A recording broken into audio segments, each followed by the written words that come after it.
काल कुठे गेलेला तू? काल दांडिया नाचायला आलाच नाही तो. तुला सांगतो दांडिया नाचताना इतकी मजा आली ना, लय लय लय बेकार मजा. पहिला नंबर आला माझा, पहिला नंबर.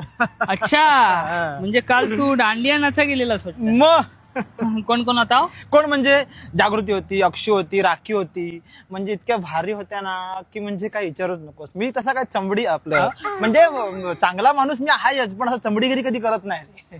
पोरा होती कोण? पोरं आग लागली त्यांच्या तोंडाला. पोरं नाचत नाहीत रे. होय काय? पोरं बिराची काय मजा नाही. अरे गणपती तुला ढोपरं दुखत होती ना रे. भोपरा म्हणजे लय लय बेकार. माझा गुडघा पण दुखत होतं. हा तुला सांगतो भोपरा जे आहे ना, माझ्या मणक्यात आहे ना मोठा ब्रेक पडला. काय बोलतो? कुठं? मी याला हा बघ इथं आहे ना, इथं जर बाम लावला होता ना, आयसीन सकाळी बाम लावला पण काय झालं नाही. होय काय? नीट बघ हा. असा म्हणजे असं काय एवढा म्हणजे मजा आली ना. हा. हे इथं दुखतंय. अच्छा कंबर पण दुखत होती काय बेकार गणपतीला? बेकार मोठा बघ ना, हे बघ इथं बघ. गरबा नाचायला नाही, पोरी नाही. भेटल्या नाही, तर कंबर नाही दुखली. नाही नाही याला जो पोरी समोर देश गणपतीत नाचाय नको. आता मग कसं चार पोरी भेटला कसा ढुंगा हलवत चालला. याला नाचील काय